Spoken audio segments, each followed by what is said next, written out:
기도드리겠습니다. 하나님 아버지,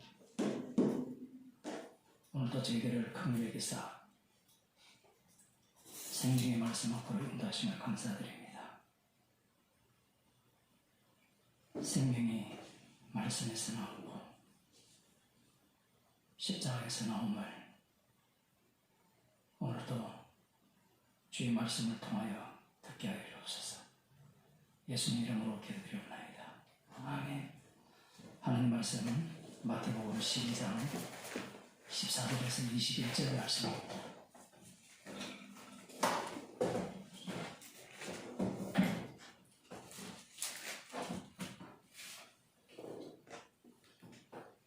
제가 읽어드리도록 하겠습니다. 신약성경 19쪽. 바리새인들이 나가서 어떻게 하여 예수를 죽이고 의논하거늘 예수께서 하시고 그 길을 떠나가시니 사람이 많이 쫓는지라. 예수께서 저희 병을 다 고치시고 자기를 나타내지 말라 경계하셨으니 이는 선지자 이사야로 말씀하신 바 보라 나의 택한 종 곧 내 마음에 기뻐하는 바 나의 사랑하는 자로다.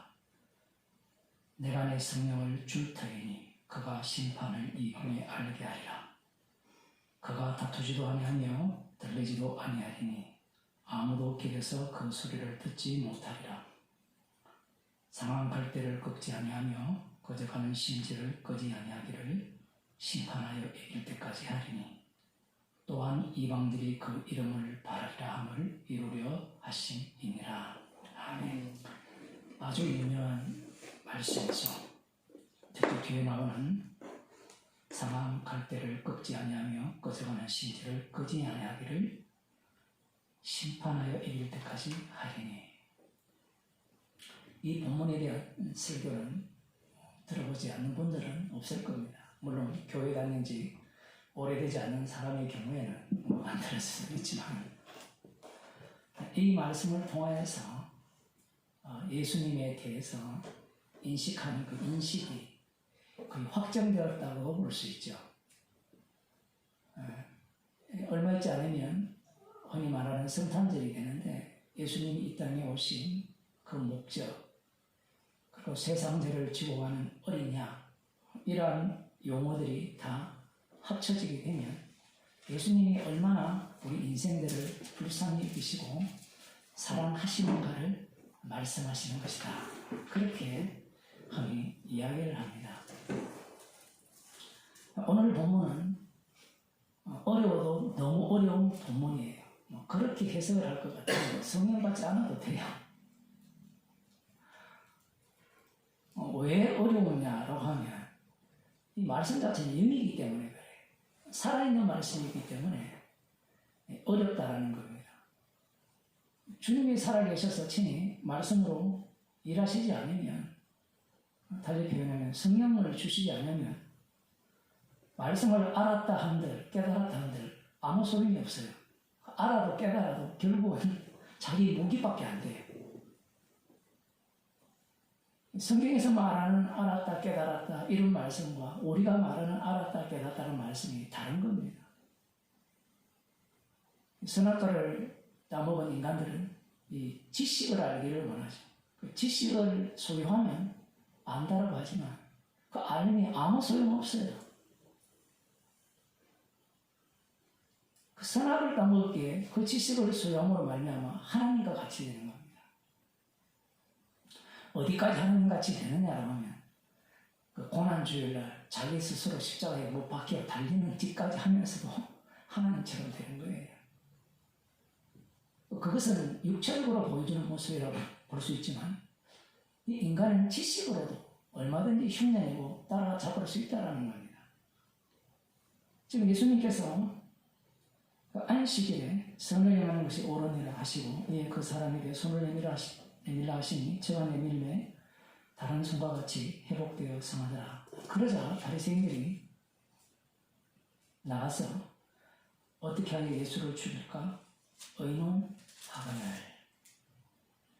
예수님을 죽이기 위해 의논하는 그 상황을 예수님이 아시고 거기를 떠나가시니 사람이 많이 쫓는지라.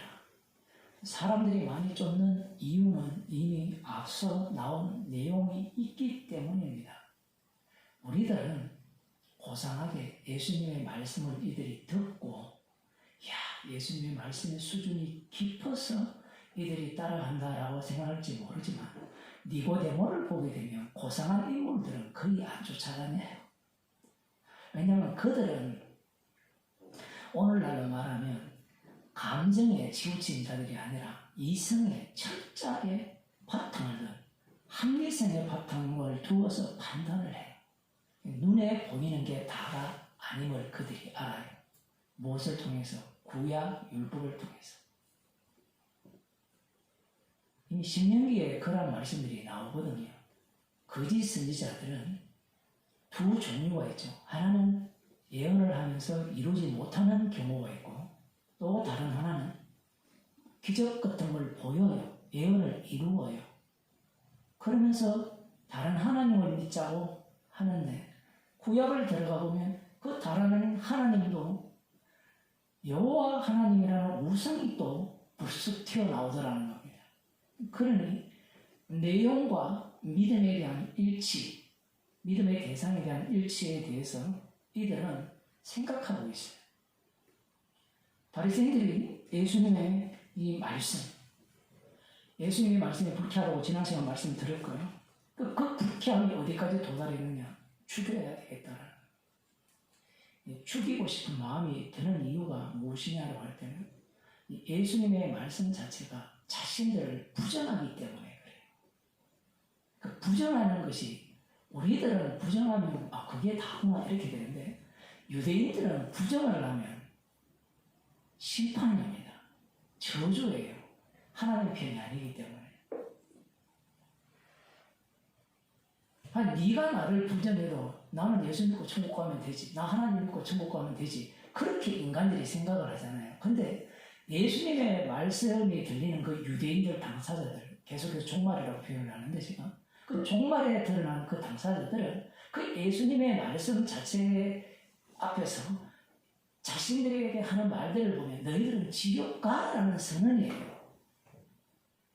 저주 받아라는 선언입니다. 다른 길은 없다는 거예요.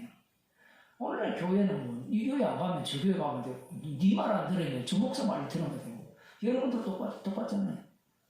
이 목사 설교 듣고 저 목사 설교 듣고 마음에 드는 거 골라잡고 그 마음에 안 드는 거 날려버리고 다 그렇게 살잖아요. 그렇지 않다라는 겁니다. 지금 이 유대인들은 이 단일 교훈을 형성하고 있거든요. 이렇게 말씀을 하신 이유가 뭔가면 십자가의 영을 받지 못하면 그러한 마음이 안 든다는 이야기입니다. 십자가의 영을 받지 못하면 자기 빠져나갈 구멍을 오만 길을 다 만들어 놓고 언제든지 이게 복음 아니면 요거 복음 중에 요 일부분 끌고 와 여기서도 조금 저기서도 조금 다 끌고 오는 겁니다. 여기서도 조금이 없어요. 복음을 전하는 목사의 설교를 하면 그 복음 앞에 모든 것이 날아가 버려요. 어떤 것도 긍정이 안 돼요. 요거는 내 마음에 드네. 저거는 내 마음에 드네. 그러니까 계시를 보는 안목 자체가, 성경을 보는 안목 자체가 이 자기를 신격화시키기 위한 안목에 안 달랐다라고 볼 수 있습니다. 이단들 집단에 들어가는 이유가 거기에 있거든요. 거기에서 자기가 원하는 바들을 다 찍어주잖아요. 찍어주니까 거기에 끌려가고 거기에 모든 걸 다 바치는 거거든요.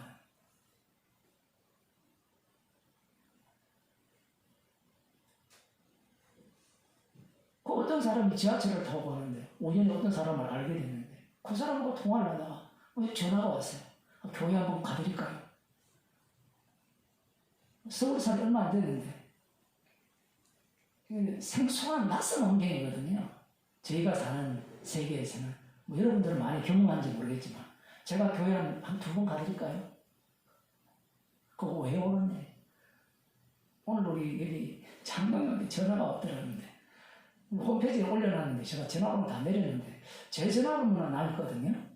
그러면 나한테 전화를 올 것 같은데 설교를 읽어보고 이 사람이 해도 되는지 안 되는지 아마 그래서 전화를 안 하는지 모르지만 교회 한번 가겠습니다. 요즘 또 모이니까 그러면 사람들이 그 그 점심시간에 쉬는 시간이 언제입니까? 그때 제가 이 경옥당님과 뭐 경옥공과 광고해도 됩니까? 그 사람에 대해서 우리가 비웃을지는 모르지만 그런 태도를 우리들이 갖고 있는 거예요. 골라 잡는 거예요. 이 교회에 와서 내가 필요한 걸 챙겨가는 겁니다. 내한테 이익이 되는 거, 도움이 되는 거. 교회라는 것은 나한테 도움되는 게 아무것도 없어요. 하나님의 피로 사신 교회라는 것은 그곳에는 피만을 자랑하는 이들이 모이기 때문에 그 피 앞에서는 모두가 다 묵상을 나누는 것이 교회예요. 지금 이 바리새인들이 예수를 어떻게 죽일까 서로 의논을 합니다. 나중에는 이제 최종적인 방법이 나오는데 재밌는 것은 많은 사람들이 쫓았어요. 그 이유는 합리적인 자들은 조금 있긴 있었겠죠. 이 제자들을 보면 열심당도 있지만 나름대로 속 깊은 데서도 있거든요. 성질을 팍팍 드러내는 자들도 있는데 많이 쫓았어요. 이미 예수님에 대한 인식이 굳어지는 중이죠. 사람들이 많이 쫓는다는 것은 예수님이 세례요한의 증거도 받았고, 그러니 이후에 보면 예수님에 대해서 그 선지자라고도 하고 그리스도라고 하고 엘리야라고도 하고 여러 가지 추측을 하고 있잖아요. 나름대로 예수님이 하신 일을 보고 제가 이렇게 표현할 수밖에 없는 게, 지금 예수님께서는 뒤에도 나오지만 성령을 받아서 활동을 해요. 우리가 사복음서를 볼 때 보면서 놓치는 장면이 이거거든요. 예수님은 성령을 받아서 성령에 이끌려서 활동을 하시면 예수님이 하시는 모든 일은 성령의 일이 되죠. 그러면 성령을 받지 못한 자들은 예수님이 하시는 일을 알아볼 수 있을까요? 없을까요? 없다는 것을 전제로 깔아야 됩니다. 그러면 예수님이 하시는 일을 보고 알아먹는다는 것은, 그것은 어떤 요소만 갖고 들어왔다는 거예요. 구약적 요소, 달리 말하면 그림자. 그림자를 갖고 왔다는 것은 심판받을 이유만을 갖고 왔다는 겁니다. 왜 우리가 지옥불에 떨어져야 되는가? 거기에 대한 안목을 갖고 예수님을 따른다는 거예요. 지금 그 배경을 깔고 있는 겁니다. 제가 미리 뒤에 본문에 대한 이야기를 앞서서 말씀을 드린 이유가 너무 어렵기 때문에 그런 건데, 여기 보면 병을 다 고치시고 하신 말씀이 자기를 나타내지 말라 경계하셨다. 엄히 경계하셨다. 이 정도가 아니라 자기를 나타내지 말라는 겁니다. 여러분도 아마 이 본문을 보면서 고민을 많이 했을 겁니다. 왜 병을 고쳐주면서 자기를 전가하라 하셔도 시원찮을 판에 왜 나타내지 말라고 하셨느냐 고민을 해보셨죠? 왜 나타내지 말라고 하셨을까요? 그 나타내지 말라고 하신 이유를 이사야 예언의 성취로 말씀을 합니다. 그래서 어렵다는 거예요. 자, 병을 고쳤습니다. 병을 고쳤으면 병 고침 받은 자들이 사람들에게 나가서 뭐라고 이야기를 하겠어요? 그럼 앞부분을 봅시다. 많은 사람들이 예수님을 쫓아갔죠. 왜 쫓아갔습니까? 안식일 날 손 많은 자를 고쳤잖아요. 아니, 우리들도 여기 모이는 사람들 중에 누가 예수 이름으로 명하노니 사탄아 물러가라 이가 정신이 온전하게 되면 그 사람을 쫓지 않겠어요? 그렇게 쫓는 사람이 얼마나 많습니까? 나 그거 목격했다. 눈으로 봤다 이야기 하잖아요. 맞죠? 그게 악마적이라는 것을 인정 안 하잖아요. 아니, 사람들이 그걸 안 믿어요. 누인에 분명히 병 고쳤으면 예수 이름으로 고쳤지 않습니까? 사람들이 우겨요, 예수 이름으로. 그래, 고치긴 고쳤지. 근데 네가 보는 안목이 무슨 안목이냐는 거예요. 썩은 눈이잖아요.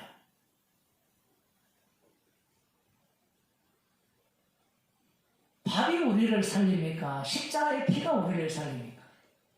이러면 답변이 좀 돼요. 대화가 안 되는 거예요, 사람들이. 교회에 들어오긴 들어왔는데 들어와서 말하고 생각하고 하는 성경을 읽는 모든 사고방식이 누구를 꼭 닮았나 하면 저 아비를 닮았어요. 너 아버지가 누구? 이러면 마귀인데 이 유대인들을 닮은 거예요. 자기는 나름대로 말씀에 대해서 제대로 알고 있고 성경을 열심히 읽고 제가 여러 사람들한테 수많은 사람한테 복음을 전해보면 하는 말이 똑같이 돌아오는 답변이 뭐냐면 성경에 이게 있지 않습니까? 성경에. 그게 성경에 있지. 그렇게 말한 자들이 바리새인들이라고요.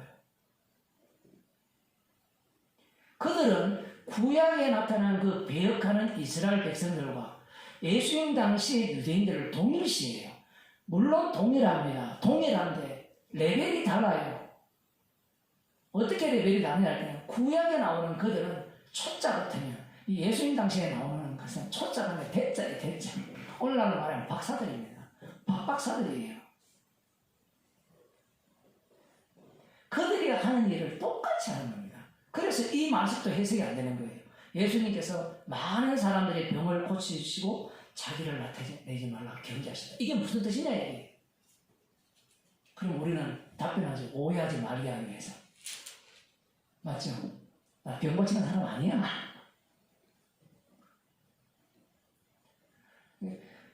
말은 비슷한데요.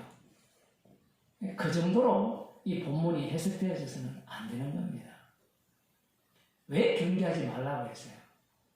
그러면 이렇게 질문에 들어가야죠. 네가 개맛을 아느냐 얘기예요. 지금 말씀 자체가 어떻게 진행되는가 하면 예수님이 질병을 고치잖아요. 예수님이 안식일에 그 주인이고 성전보다 더 크니라고 말씀을 하시면서 사람이 이 양 한 마리보다 사람이 양보다 얼마나 더 귀하냐 이런 말씀들이 언약과 관련되어서 하시는 말씀이거든요. 십자가와 관련된 말씀이란 말이에요. 그 말씀 속으로 그 폭풍 속으로 이들을 몰아넣는 거예요. 몰아넣어버리면 이런 겁니다.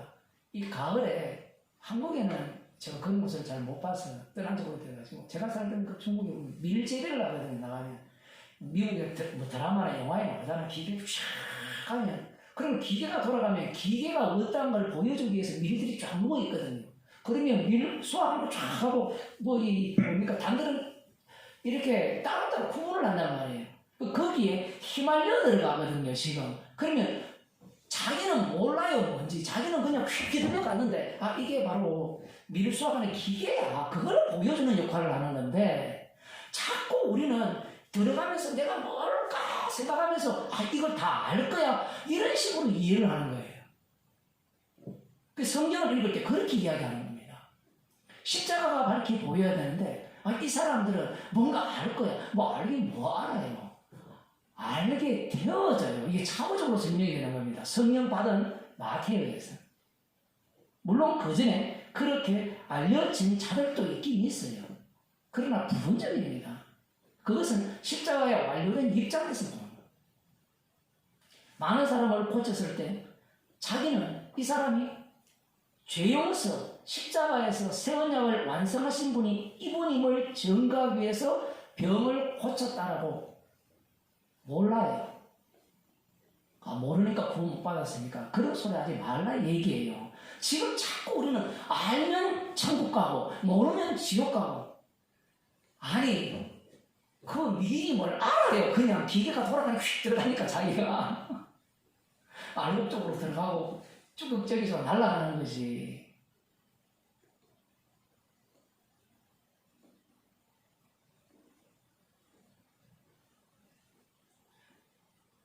주님이 언약을 완성하기 위해 오셨잖아요. 그죠? 새 언약의 완성이라 하면 거꾸로 에덴약을 완전히 박살내버리는 언약이라고 보시면 돼요. 에덴약을 완성한다고 하니까 에덴약을 어쨌든 꼬깃꼬깃 해가지고 이렇게 키워가지고 그런 의미가 아니라 새 언약을 세워버리죠. 새 언약을 세워버리면 에덴약에 속한 자들은 하나도 못 알아먹게 되어 있어요. 에덴약의 방식을 들여다보면 어쨌든 인간이 이해하는 방식으로 계속 설명되어지고 있거든요. 그림자니까. 이 육체도 마찬가지. 육체는 다 이해가 되잖아요. 그 썩을 것으로 신고 썩지 않을 것으로 거두는 이게 이해가 됩니까?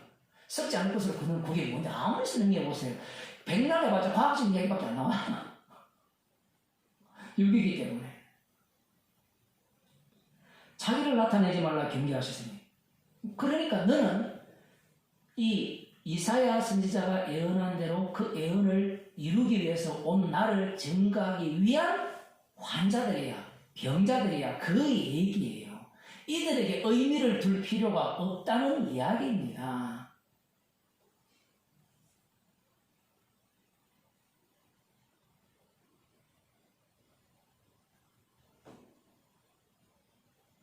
병고침 받아서 천국 가는 일은 없어요. 십자가의 피로 용서받아서 천국 가는 일뿐이에요. 우리는 이걸 자꾸 일치시키고 있어요. 일치. 근데 주님은 어떻게 일을 하시는가 하면 일치도 시키는 경우도 있고 분리도 시켜버리고 이게 일관성 없게 일을 진행하는 거예요. 이것은 주님이 하시는 일은 인간 구원 중심이 아니라는 겁니다. 지금 그래서 이 오늘 본문이 어렵다는 이야기입니다. 지금 이사야 42장 1절을 인용한 거거든요. 자, 자기를 나타내지 말라 경계하셨으니 이는 선지자 이사야로 말씀하신 바. 왜 경계하시는가? 그러면 이사야 42장을 한번 볼까요?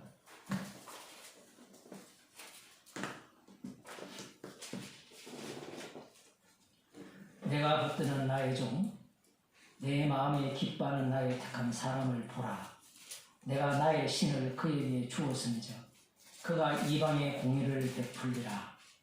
그는 외치지 아니하며 목소리를 높이지 아니하며 그 소리로 거리에 들리게 아니하며 상한 갈대를 꺾지 아니하며 꺼져가는 등불을 끄지 아니하고 진리로 공의를 베풀 것이며 그는 쇠하지 아니하며 낙담하지 아니하고 세상에 공의를 세우기에 이르니 섬들이 그 교훈을 앙망하리라. 자, 여러분들이 이스라엘 백성들이라면 이 본문을 어떻게 읽겠습니까? 우리 이방인이라도 괜찮아요. 이사야 1장에서 40장까지 39장까지 읽고 난 뒤에 40장부터 이렇게 읽어 들어오면 이 42장은 하나님께서 붙드는 종을 통하여서 하나님의 신을 그에게 주셔가지고 이방의 공의를 베풀 것이라 이렇게 말씀하시거든요. 이 말, 공의를 베푼다, 공의를 세운다는 거거든요. 그러면 유대인들 입장에서는 이 말씀을 어떻게 해석하겠습니까? 자기 구원 중심으로 해석하겠어요? 아니면 자기 심판으로 해석하겠어요? 그것부터 해석을 해야 돼요. 무슨 얘기인가 하면 여러분이 성경을 읽으면서 여러분이 복음을 안다고 하는 자들이잖아요. 읽으면서 이거 말씀은 나를 심판하기 위한 말씀이야 라고 읽느냐 그러면 아 이렇게 해서 나를 구원해보라 이렇게 읽어요. 구원 중심으로 읽잖아요. 이제 좀 솔직해지세요. 유대인들 자체가 이미 현 상황이 어떤 상태입니까? 짐승의 지배하에 있잖아요. 로마 제국의 지배하에 있는 그 상황에서 나의 종, 내 마음에 기뻐하는 나의 택한 사람이 누구냐 할 때는 다윗의 씨로 오실 분, 그 목자가 될 수도 있고 오실 엘리야가 될 수도 있고 그 선지자가 될 수도 있고 그리스도 될 수 있는 겁니다. 근데 그들은 누가 와도 괜찮아요. 목자가 오든 그리스도가 있든 지금 우리는 일어나게 있죠. 예수 그리스도로 딱 일어나게 있잖아요. 목자가 되었든 그 선지자가 되었든 아니면 그리스도가 되었든 그 엘리야가 되었든 다 예수님을 이야기하고 있는데 이들의 관심은 하나님의 아들이 육신을 입고 오셔서 십자가 지는 데 관심 있는 게 아니에요. 자기 구원에 관심이 있어요. 이런 얘기를 할 수밖에 없는 게 제가 그저께도 그런 언급을 얼핏 한 것 같은데 92년도 단미성교회라는 그 무리들이 생중계 했잖아요. 전 세계에 10월 28일인가 예수님 혹시 거기 계셨던 거 아닌가 모르겠네. 우리는 사람들은 미치다 하잖아요. 미치다 하면서 사람들이 마음속으로 뭐가 있을까요? 혹시 그걸 노리는 거예요. 그걸 확률이라고 하거든요. 십자가는 확률 게임에 못 들어가요. 그래서 제가 일전에 그 민수기 설교할 때 숫자 노름 이야기를 했는데 사람들이 왜 거기에 미치냐 할 때는 선악과를 먹은 이후에 인간은 자기 구원에 미치기 때문에 그래요. 그 자기 구원이라는 것이 두 종류거든요. 이 땅에서 먹고 살 만한 행복을 누리는 것과 동시에 죽어서는 지옥을 가지 않고 영원한 행복의 나라로 가는 거예요. 그래서 행복에서 행복이에요. 특히 이 땅에서 행복하지 않은 사람은 죽어서 행복하기를 원해요. 이 땅에서 돈이 없고 어렵게 살고 화목한 가정이 아니고 그냥 자식들로 가고 다복하지 않고 그렇게 하는 사람들일수록 내세를 더 그리워하죠. 그게 지옥입니다. 지금 유대인들의 현실이 어떤 현실입니까? 딱 그런 현실이거든요. 가족들에게 아무리 잘 먹고 잘 살아도 어떤 상황입니까? 악마가 다스리고 있잖아요. 근데 선지자들이 예언한 나라는 어린아이가 독사구를 손놓고 장난쳐도 물지 않은 그 세계, 사자들이 어린 양과 뛰어노는 세계. 그 단순히 그런 게 아니라 이사야 61장에 보면 그들이 주인공이 되는 세계, 주인공이 되는 세계. 드라마에 있어서 주인공이 송중기 아닙니까? 나머지는 다 시다발이잖아요. 다 엑스트라고. 그 엑스트라 해서라도 돈 벌어보려고 얼마나 애를 씁니까? 그 주인공이 되고 싶은 게 유대인들이거든요. 그 주인공이 왜 되고 싶었냐고 하더니 행복하게 살고 언제쯤, 언제 때처럼 다윗이나 솔로몬 왕 때처럼 좀 더 들어가면 에덴 동산 에서처럼 그렇게 살고 싶은 거예요. 그러니 교회가 오늘날 교회가 인간들에게 뭘 제공해 주는가 하면요. 취약한 부분을 제공해 줘야 되는 거예요. 취약한 부분을. 가정이 다 깨어지잖아요. 오늘날 교회가. 그러면 이 제대로 된 가정을 세워야 된다라고 꿈이라도 줘야 되거든요. 사람들이 가정이 낚이는 상태에서 가정에 대한 화목한 꿈을 이야기하면 교회 안 올 것 같죠? 인간은요, 희망이 있어야 옵니다. 이 정반대로 놀아요, 인간들은. 그런 걸 준다든가. 뭐, 세상 자체가 전부 우울하고 마음의 상처를 다 갖고 있잖아요. 그러면 위로와 치유에 목해가지고 한판 이렇게 태풍이 몰아쳤잖아요. 예수님이 아무리 내가 주는 평안은 세상이 주는 평안이 아니라고 그래요. 그렇게 성경에 서 있어도 그 썩은 눈이잖아요. 그럼에도 불구하고 우리는 세상에 주는 평안과 행복을 원하고 있다는 거예요. 지금 이들이 그런 상황이거든요. 성경을 보면 볼수록 미래가 너무나 희망적인 거예요. 희망적일 뿐만 아니라 반드시 누가 그런 얘기했죠? 희망과 머스트. 희망적이고 반드시 그렇게 될 거라는 겁니다. 이들은. 누가? 유대인들인 거예요. 왜냐하면 하나님의 언약이 있기 때문에. 그 언약을 믿고 있는 자들 중에 예수님을 따르는 자들이 있었고 그들 중에 병자를 고쳤는데 지금 이 이사야 42장에 나오는 그들은 하나님이 붙드는 종만을 이 목 빠지도록 기다리는 겁니다. 목 빠지도록. 하나님이 붙드는 종이 이 땅에 왜 오는지 모르는 거예요. 예수님께서 이 땅에 왜 오셨습니까? 심판으로 오셨죠. 이 일을 상상을 못하는 거예요.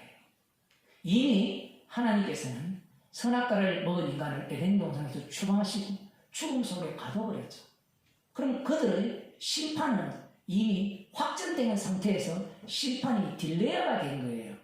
그러면 그 심판이 어떠한 심판인가를 보여주기 위한 세상이고 여기에서는 구원이라는 것은 여자의 후손을 통하여 그 뱀의 머리를 치고 구원된다는 그 구원자, 그 적어도 상상하는 거예요.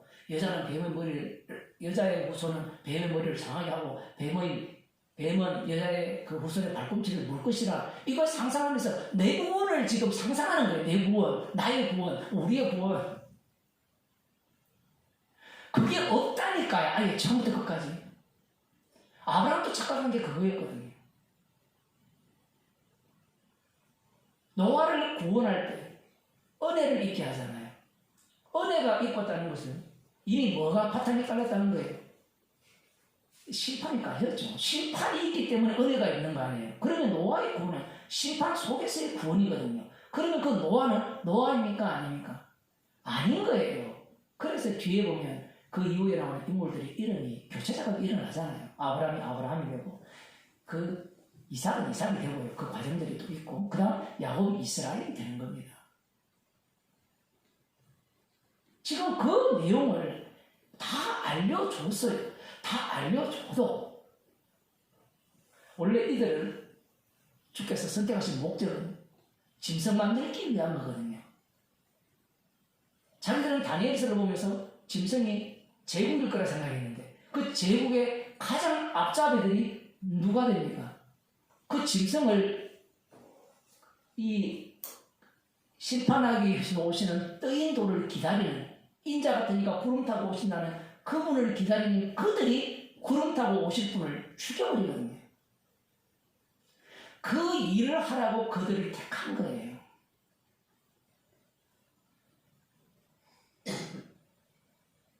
그런 생각을 왜 안 하느냐 얘기예요. 이 원리는 구원받은 성도에게도 똑같이 해당됩니다. 너 이전에 세리와 창기였으니까 이제는 너는 더 이상 세리와 창기가 아니야. 너는 이전에는 세리였는데 지금은 너는 바리새인이야. 지금 이 소리를 인간들이 듣고 싶어 하는데 주님께서 우리를 구원하신 목적은 주님이 십자가의 피로 언약을 완성했다는 것을 정확히 하기 위해서 구원하신 거예요. 피를 자랑하려면 죄가 나와야죠. 그 죄가 나온다라고 하니까 죄 짓는 걸 자랑하는 인간들이 가득한데 그러니까 이게 말을 들을 때 계속해서 자기 중심으로 들어요. 십자가를 자랑한다는 것은 죄를 짓죠. 그러면 죄가 나온 것에 은혜가 넘치면 내가 날아가 버리죠.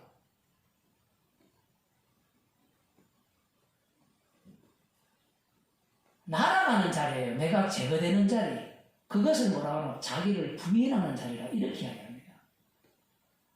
이런 말귀도 못하게 듣고 자기를 부인하고 주님을 쫓아다니까 난 나 부인해야지. 나 부인하는 지구가 더 강렬한 인간은 아무도 없는 거예요. 복음 들으라고 모인 사람들 보면 제일 강하잖아요. 자기를 부인하는 자들보다 더 강한 자는 없어요. 자기가 신이기 때문에.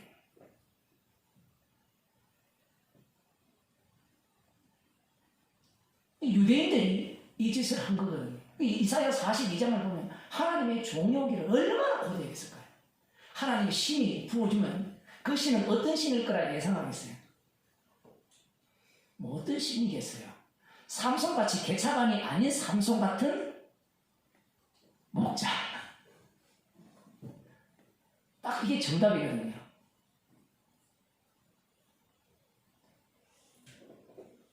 다윗도 약간 문제가 있었잖아요. 그죠? 다윗도 문제가 있었는데 문제없는 다윗왕. 더 이상 사무엘 24장입니까? 거기에서 인구 조사하다가 6만 명이니까 7만 명이 한꺼번에 죽는 그런 사태가 일어나지 않는 그러한 왕이 오기를 기다리는 거예요. 그래서 이 본문을 어떻게 해석하느냐? 그가 이방의 공의를 베풀리라. 자, 이방의 공의를 베푼다는 말을 어떻게 이해합니까?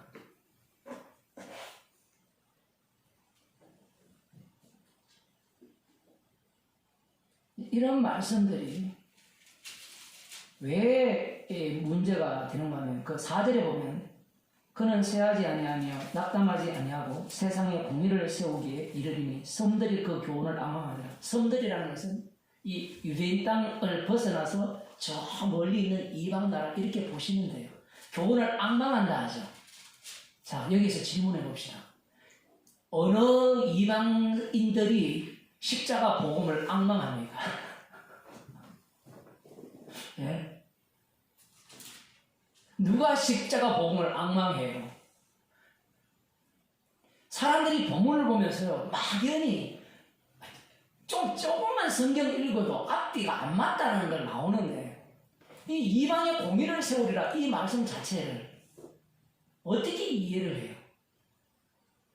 그 유대인들 입장에서는 이방의 공의를 세우니까 자, 우리는 이 기름 부은 자가 와서 우리를 구원할 것이고 그러면서 즉 이방 나라의 공의를 세우는 방법은 어떻게 하죠?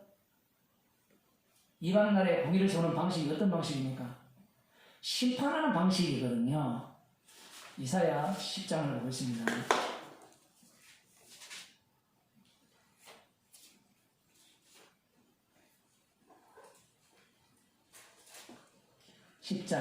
앞부분도 다 봐야 되지만 12절부터 보면 이러므로 주 내가 나의 일을 시온산과 예루살렘에 다 행한 후에 나의 일이 뭔가 하면 시온산과 예루살렘 그 심판입니다. 그 이스라엘부터 먼저 심판을 해요. 심판을 행한 후에 아수르 왕의 완악한 마음의 열매와 높은 눈의 자랑을 벌하리라. 그의 말에 나는 내 손의 힘과 내 지혜로 이 일을 행하였나니 나는 총명한 자라 열국의 경계를 옮겼고 그 재물을 약탈하였으며 또 용감한 자 같이 위에 거한 자를 낮추었으며 나의 손으로 열국의 재물을 얻은 것은 새의 보금자리를 얻은 것 같고 온 세계를 얻은 것은 내 어린 알을 주운 같았으니 날개를 치거나 입을 벌리거나 지저귀는 것이 하나도 없었다 하나도다. 이게 무슨 얘기입니까? 이 나중에 뒤에 나오는 그 바벨론이 자기의 자리를 하나님보다 더 높은 자리에 올리겠다는 그 태도, 하나님의 묵별 위에 나의 보좌를 높이리라. 그 높인 그 안목에서 지금 하는 자기 자랑이에요. 여기에 대해서 하나님께서 어떻게 처리를 하시는가 얘기입니다. 자, 북이스라엘이 아수르에 멸망당하죠. 그죠? 북이스라엘 아수르에 멸망당하잖아요. 시간이 한번 봅시다. 조금만 언급하면 아합 왕을 보면 굉장히 악하잖아요. 그런데 우리 같으면 다임칸 목을 날릴 건데 하나님께서 그렇게 안 하거든요. 성경 읽으면서 그게 궁금하지 않았습니까? 특히 북이스라엘 같은 경우에는 9번의 모반이 있거든요. 제가 원래 8번인데 왜 9번이라 하면 첫 번째 여로보암 왕 자체가 이미 솔로몬을 이렇게 로보암 왕을 이렇게 대적해서 나왔잖아요. 갈라졌잖아요. 그러면 북이스라엘이 그렇게 하고 계속해서 8번이나 그 왕을 죽이고 모반하고 죽이고 모반하고 그러면서 하나님 보시기에 악을 내가 했더라 그러면 단칼에 목을 확 날려버려요. 왜 놔두는 얘기? 왜 놔뒀을까요? 우리 성경 같으면 단칼에 목 확 날려가지고 끝내버리시면 이 두 가지였습니다. 십자가의 사랑 때문에 그래요. 거꾸로 얘기하면 십자가의 심판성을 보여주기 위한 조치예요. 그래서 단칼에 목을 안 날립니다. 그리고 단칼에 안 날린 이유는 그때까지 누구를 키우죠? 날리기 전까지는 아수르 제국을 키워야 돼요. 주님이 이런 식으로 일을 진행하는 겁니다. 그러면 아수르가 나름대로 컸어요. 그러니까 마지막 북이스라엘 왕인 호세아를 죽이고 멸망시키잖아요. 호세아 왕 때 북이스라엘 멸망시킵니다. 그 멸망한 그 북이스라엘을 먹은 이후에 이 아수르가 취하는 그 태도가 지금 방금 이사야 10장에 읽었던 그 내용인 거예요. 여기에 대해 하나님께서 이렇게 말씀합니다. 15절에 도끼가 어찌 찝는 자에게 스스로 자랑하겠으며 톱이 어찌 키는 자에게 스스로 큰 치 하겠느냐. 이는 막대기가 자기를 드는 자를 움직이려 하며 몽둥이가 나무 아닌 사람을 들려함과 일반이로다. 사실 이런 말씀들은 여기만 해당되는 게 아니라 나중에 복음을 들은 이후에 복음을 전하는 자들, 복음을 아는 성도들에게 똑같이 해당돼요. 이 큰 자가 어린 자를 섬기다. 먼저 된 자가 나중 되고 나중 된 자가 먼저 된 자. 그 말씀 속에 같이 다 맞물려 들어가 버립니다. 단순히 아수르 이방 나라에 대한 이야기가 아니고요. 자, 어찌되었든 지금 이 북이스라엘과 남유다가 심판당한 이후에 그 다음 차례는 누굽니까? 아수르 차례고 뒤에는 물론 뒤에 바벨론이지만 이 바벨론도 똑같이 그렇게 심판을 받는 거예요. 그러니까 공의가 세워지는데 어디부터 세워졌습니까? 공의가 북이스라엘이 그렇게 또 이 부패하도록 계속해서 남겨두는 이유는 남유다가 똑같이 닮음을 하고 똑같이 닮거든요. 그게 열왕기하 5장이니까 6장에 보면 그게 나와요. 북이스라엘이 멸망해서도 불구하고 이 남유다 왕이 아하스가 똑같이 흉내를 내고 닮아요. 무너이거예요. 숙성이에요. 심판은 항상 죄가 간영할 때 심판이 이루어집니다. 아무 때나 심판하는 게 아니라. 그럼 예수님이 이 땅에 오셨다는 것은 죄악이 관영할 대로 관영했다는 이야기예요. 이태원이 관영한 게 아니고 예수님이 이 땅에 2000년에 오셨다는 것은 이미 이 전체가 관영한 세대라는 겁니다. 죄악이 심판 때라는 거죠. 자, 그래서 이 공의가 원래는 이 공의라는 이 톱니바퀴가 이 남유다에도 물론 작동하고 있었지만 북이스라엘에서 작동하다가 북이스라엘을 날려버리고 남유다를 작동해서 남유다는 날리긴 날리는데 그 다윗의 등불이 있어서 남은 자들을 두죠. 남은 자들을 어디로 끌고 갑니까? 휙 돌려서 바벨론을 끌고 가고 세계 각국으로 퍼져버리게 하죠. 퍼져버려서 그 속에 어떤 일이 일어납니까? 심판이 일어나죠. 그 심판의 한 모습을 보여주는 장면이 에스더라고도 볼 수 있습니다. 여기서도 마찬가지죠. 그러면 머리가 그렇게 좋잖아요. 지금도 유대인들이 머리가 좋잖아요. 그러면 이걸 생각해보면 공의를 이사야 42장에 나오는 이방의 공의를 그가 베풀리라 했을 때 이 말씀의 의미는 어떻게 해석해야 돼요? 역사적으로 해석을 하니까 자, 우리는 이미 얻어뜨릴 대로 얻어뜨리고 공의로 심판을 받았고 그리고 우리는 이제 남은 자이기 때문에 우리에게는 어떤 일이 일어나지 않는다. 공의를 베푸는 일은 일어나지 않는다. 공의를 베푼다는 것은 심판이에요.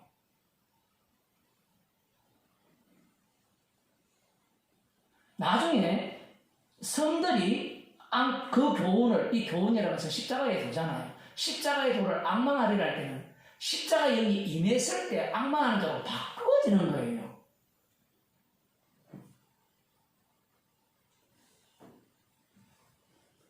이방의 공의를 베푼댔을 때 이들의 입장에서는 야, 우리는 이제 구원되었고 이방 나라를 박살낼 거다. 이렇게 생각을 하는 겁니다. 그런데 예수님께서 이 말씀을 갖고 오셔서 마태복음을 다시 보겠습니다.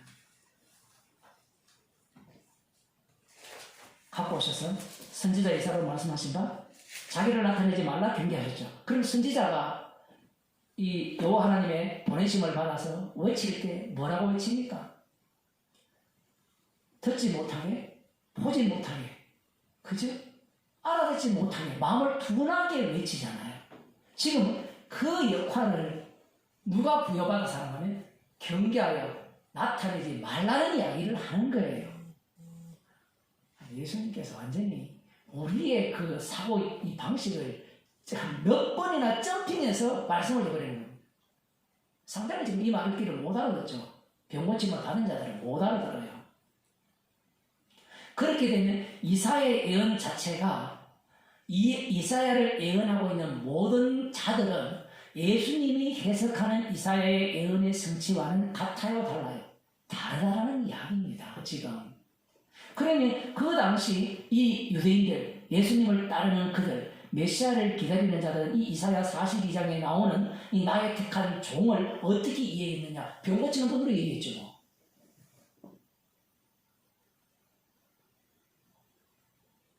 그와 달리 예수님을 죽이려고 하는 자들은 병 고치는 수준에 머물지 말고 이사야 선지자가 예언한 그 왕국, 그 왕국에는 반드시 나를 배제해야 돼요, 넣어야 돼요? 넣어야 돼요. 정말 재밌죠, 이런 것들이. 나 빼면 안 돼요, 나 빼면. 그러니까 나를 빼버리니까 죽여버리는 거예요. 그러니까 우리에게도 그런 마음이 똑같이 있잖아요. 나를 소외시킨다. 소위 당연히 마땅히 이러면 되는 거예요. 왜 나를 무시해? 사람들이 항상 그런 얘기를 하거든요. 그래서 교회 봉사를 안 해야 돼요. 권사님, 봉사를 안 해야 돼요. 봉사를 하면 항상 나오는 말이 내가 얼마나 봉사를 많이 했는데 나를 무시해. 저한테 하는 얘기예요. 복음을 얼마나 열심히 전했는데, 설교를 얼마나 했는데, 헌금을 얼마나 많이 했는데 나를 무시해. 그러니까 헌금하면 안 돼요. 내가 당신한테 사례를 몇 달을 들었는데 뭐 다 들은 이야기야. 몇 년을 줬는데 그게 지가 줬어요. 그러니까 자기가 줬으면 그러면 자기가 줬다라고 하죠. 받은 것을 내놨으면 죄인이 돼야 되는데 선물이잖아요. 선물이 나왔으면 감사가 나오고 죄인이 돼야 되는데 왜 날 무시해? 왜 날 인정 안 해?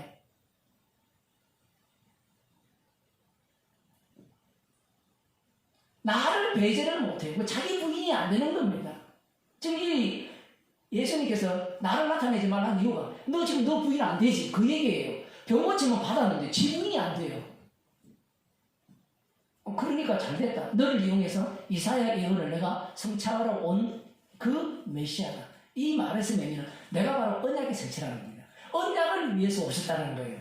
언약을 위해서 오셨다는 말 속에 나를 집어넣으면 될까요? 안 될까요? 안 돼요. 지금 마태복음을 우리가 지금 몇 년째 보고 있죠.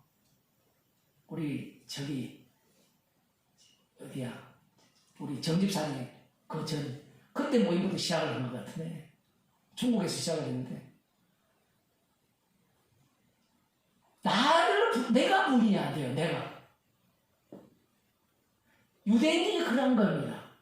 심지어 병 고침 받는다고 내가 부인이 안 되는 거예요. 내가 부인이 안 되니까 죽여야 되죠, 상대를. 나를 인정하지 않는데 어떻게 그를 용납합니까? 제가 오늘 몸이 안 좋아서 책을 하나 읽었는데 뭐 여러분 다 읽은 책이죠. 화씨 451도 이게 뭐냐? 저 뭔지 몰랐어요. 아주 유명한 책이었는데 1953년도에 쓴 책인데 미래에 대한 이야기를 하는데 그 책 내용을 보면 오늘날 이 시대를 딱 이야기하는데 레이 브래드윌이라는 사람이 있었는데 재밌는 이야기를 해요. 1953년도 그 미국 사람인데 그 당시 기독교는 좀 괜찮았거든요. 미국 기독교는. 앞으로 어떻게 될 거냐면 기독교뿐만 아니라 모든 것들이 한 줄로 요약되고 한 단어로 요약되는 그런 세대로 바뀐다는 거예요. 광고가 한 단어 한 줄이거든요. 복잡한 거 싫다는 얘기입니다. 달려가면 생각을 하지 말고 내가 주는 대로 쳐 잡숴 이 얘기예요. 텔레비전이 그 역할을 하거든요. 감각적인 것을 계속 말초적인 것들을 계속 주는 겁니다. 그런데 중요한 건 교회도 이렇게 됐다는 거예요. 교회도 뭘 원하는가 하면 말초적인 걸 원해요. 달콤한 걸 원해요. 그래서 복잡하게 말씀을 이야기하면 너무 어렵다는 이야기예요. 당연히 어렵죠. 그렇게 생각해 본 적이 없으니까. 말씀을 묵상하기를 몇 시간, 몇 년 해봤습니까? 안 해봤잖아요. 그럼 우리는 조금 묵상하고 성경 좀 알면 다 알 거라 생각하고 덤벼들잖아요. 그 교회 오는 사람들이 좀 이야기하면 어렵다. 당연히 어렵죠. 일반 책도 한번 읽어보세요. 쉬운지 어려운지. 책을 읽고 한 번에 읽어내는 사람은 책을 많이 읽은 사람이에요. 성경은 더 어렵죠. 다른 나라 이야기 하잖아요. 다른 세계, 다른 나라가 아니라 완전히 다른 세계를, 다른 차원을 이야기하잖아요. 더 어려운 거예요. 이 차원에서 같은 이야기를 해도 못 알아듣는데 거기에서 다른 차원으로 넘어가 버리니까 더 못 알아듣죠. 당연히 어렵잖아요. 그런데 교회는 내가 필요한 달콤한 사탕을 내놔라. 그 책에 그런 게 나와요. 그 목사가 사탕을 줄 준비를 미리 하라고 예언한 예언서입니다. 물론 그것은 구약에 다 나와요. 그 사람이 구약과 신약을 제대로 못 봐서 그런데 약간은 뭐 카피를 하긴 하거든요. 거기에 재밌는 이야기가 하나 나와요. 이 사람이 머리가 좋긴 좋은 모양이에요. 그 누가복음에 나오는 마귀가 시험하는 내용이 있잖아요. 그 사람이 마귀가 시험할 때 말씀을 갖고 와서 시험했다는 거예요. 거기에서 깊은 얘기는 안 하는데 제가 좀 해석을 덧붙이자면 그 당시에 이제 앞으로 등장할 그 소수자들 있잖아요. 소수자들이 뭔가 하면 소수 부분으로 들어가면 다 옳은 거예요. 그러니까 마귀를 뭘로 비유하냐면 그 소수자들로 비유하면서 얘기를 해요. 나중에 인터뷰한 건지 모르겠지만 그런 얘기를 하면서 그런 얘기 다 들어주면 이 소설책 다 찢어서 날려야 된다는 얘기예요. 복음도 모르는 사람이 그 얘기를 하거든요. 무슨 얘기인가 하면 어떤 뭐 대본을 쓰는데 남자들인데 다 등장해요. 그러면 여성, 남녀 평등하는 사람이 왜 여자는 없냐고 따지잖아요. 오늘날 그 꼴이잖아요. 조선시대를 갖고 오늘날 이 시대를 갖고 또 갖다 비교하고. 그런 코미디가 어디 있어요? 뭐 그런 정도의 암흑을 갖고 있는데, 맞는 이야기, 그러니까 막이라는 작자는 맞는 이야기를 갖고 오죠. 그런데 사실은 그 사람 말대로 그 사람 수준도 안 되는 거예요. 오늘날 교회가 십자가에서 모든 걸 부정해버려야 되는데, 교회는 상한 자들의 모임, 악한 자들의 모임, 저런 자들의 모임이냐니까 다 받아줘요. 다 완전 거꾸로 해석하는 거잖아요. 과와 과부를 위한 하나님이라니까 하나님은 과편이야. 과부편 이렇게 드는데 고아가 없다, 과부 없다 이 얘기거든요. 십자가의 피능력을 받은 자만이 과요 과부라는 이야기입니다. 그런데 교회는 하나님의 사랑이 넘치고, 아까 예수님이 그래서 우리 연약함을 꺾지 않으 상황과 갈등을 꺾지 않으시고 꺼져가는 심지를 끄지 않으시는 분이니까 우리 이런 약한 자들도 다 구원할 것이다. 아무도 구원 안 해요. 지금 그 얘기를 하는 거예요. 지금 너희들 꼬라지는 스스로 뭐랍니까? 상한 갈대고 꺼져가는 심지라고 스스로 인식하잖아요. 메시아만 기다리고 있는 거예요 지금. 근데 주님이 맞다, 그래 꺼져야 돼. 안 끄는 이유는 꺼져라는 얘기예요. 꺼지는 방식이 뭔가 하면 예수님을 죽이는 얘기입니다. 우리는 이걸 예수님께서 참으시고 기다린다 생각하잖아요. 아니에요. 그 뒤에 보면 심전을 끄지 않으려 심판을 이길 때까지 하리니 하잖아요. 심판을 이길 때까지. 언제 이깁니까? 심판할 때까지 십자가에서 승리하시잖아요. 그때까지 끄지 아니하시고 상한 갈대를 꺾지 않는다는 겁니다. 말씀이 복잡하게 연결되어 있거든요. 조금 더 봅시다. 내가 내 성령을 줄 테니. 성령을 준다 하잖아요. 예수님이 성령을 받고 난 뒤에 세례요한으로부터 소개를 받잖아요. 이미 그는 심판하러 왔다라고요.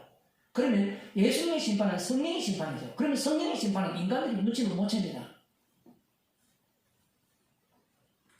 내가 내 성령을 줄 테니 그가 심판을 이방에 알게 하리라. 성령을 줘버리니까, 성령은 예수님께서 피로 세우시는 새 언약을 전가하죠. 그러면 이 예수님을 어떻게 해버립니까? 죽여버리죠. 죽여버리니까 예수님이 이 땅에서 추방당하죠. 추방당하면 어디로 갑니까? 밀려가잖아요. 밀려가니까 이방에 공의를 베풀게 되는 거예요. 그 사도행전에 보면 복음이 이방으로 넘어가게 되잖아요. 어떻게 넘어갑니까? 저절로 넘어가요? 아니죠. 핍박 때문에 넘어가잖아요. 핍박 때문에 넘어갔는데 가서 그 복음이 어떠한 역할을 감당하니까 공의를 세우잖아요. 십자가를 전가하잖아요. 십자가라는 것은 심판의 복음이에요. 그 심판 속에 들어오지 않는 자는 구원이 없는 겁니다. 문제는 이 유대인들이 이걸 이렇게 해석을 못한다는 거죠. 그가 심판을 이방에 알게 하리라. 이 말은 너희들이 예수님을 죽일 거다 얘기입니다. 구약에 나왔잖아요. 북이스라엘 멸망당하고 남유다 멸망당하고 남유다가 사로잡혀가면서 이방이 공의를 알게 되죠. 이방이 심판을 받았잖아요. 지금 그걸 그대로 갖고 오는 겁니다. 근데 이들은 그걸 그대로 갖고 온다 생각하지 않냐고, 그건 과거이고 지금은 그건 지났고 지금 새로운 시대니까 이건 우리들은 구원하고 이방에게 심판을 베풀 것이다. 공의를 세울 것이다. 이렇게 해석을 하는 겁니다. 그가 다투지도 아니하며 싸움도 안 하고 들리지도 않고 소리도 안 지른다 이렇게 하거든요. 분명히 뭔가 있는데 중요한 것은 아무도 길어서 그 소리를 듣지 못하리라. 왜 듣지 못합니까? 기머거리고 속임이기 때문에 못 듣는 거예요. 단순히 듣는 걸로만 소리도 이렇게 나오지만 보는 것도 마찬가지고 보기는 보아도 알지 못해요. 지금 성령을 받은 분이 십자가 지신 분으로서 유일한 심판주라는 것을 그들은 알지 못하는 겁니다. 상한 갈대를 꺾지 아니하며 꺼져가는 심지를 끄지 아니하기를 심판을 이길 때까지 하리니. 그러면 이들은 어떻게 해야 되는가? 주님을 죽여야 돼요. 그 말씀을 지금 하는 겁니다. 그러면 이 말씀 속에는 이 인간 구원론이 들어갈 차이가 없어요. 하나님의 말씀의 완성만 들어갑니다. 언약의 완성만 들어가는 거예요. 그 언약을 위해서 이스라엘이 만들어졌고 그 속에 누가 있느냐라고 할 때는 긍휼의 그릇으로 구원받는 자가 새롭게 만들어지고 지옥 갈 자들이 만들어진다는 사실이죠. 또한 이방인들이 그 이름을 바라리라 함을 이루려 하십니다. 야, 이 말씀을 무엇으로 이렇게 이루려 한다라고 했습니까? 많은 병자들을 고쳐주면서 자기를 나타내지 말라 경계한 말씀이 이 말씀의 성취라는 거예요. 그래서 십자가는 비밀이죠.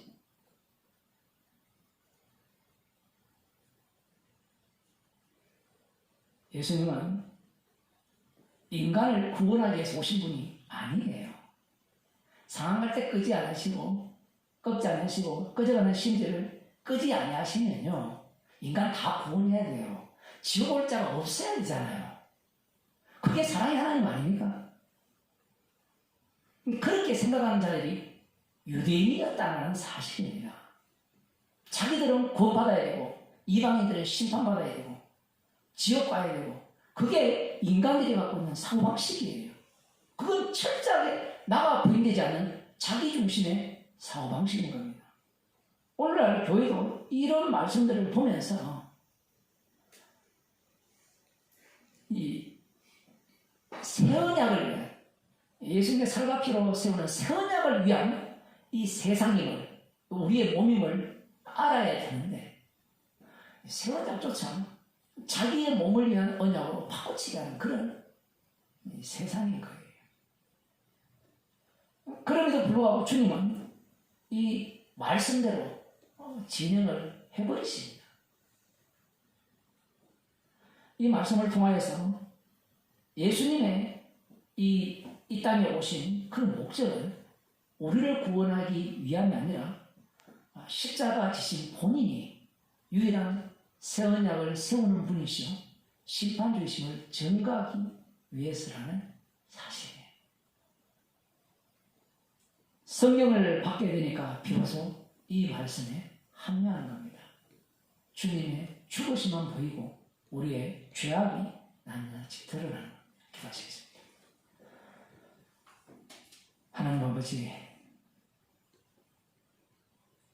병을 고치시고 자기를 나타내지 말라 경계하신 것이 모든 인간들은 나의 구원을 꿈꾸기에 주님의 오신 목적을 회방하기에 그렇게 말씀하시고 이사야 42장의 말씀의 성취를 저희들에게 들려주심을 감사드립니다. 온 우주가 십자가 지신 주님의 피 공로만을 자랑케 하기 위한 우주임을 저희들에게 들려주심을 감사드리며 우리의 인생이 날마다 나를 부인하는 인생이 되게 하여 주옵소서. 십자가 피 외에는 자랑할 것이 없는 주의 백성으로 만들어 주옵소서. 예수님 이름으로 기도드립니다. 아멘.